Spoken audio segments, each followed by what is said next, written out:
Merry Christmas, Polestar!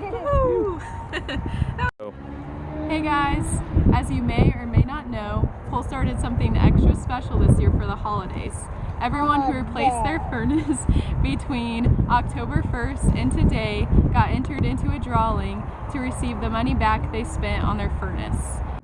Not only that, we wanted to bring it full circle, and that winner will also get to gift a furnace to a person of their choosing. So today we get to do the drawing for it, and I have a little helper with me, Eleanor, who's going to draw for us. So let me just shake it up. You ready, Eleanor?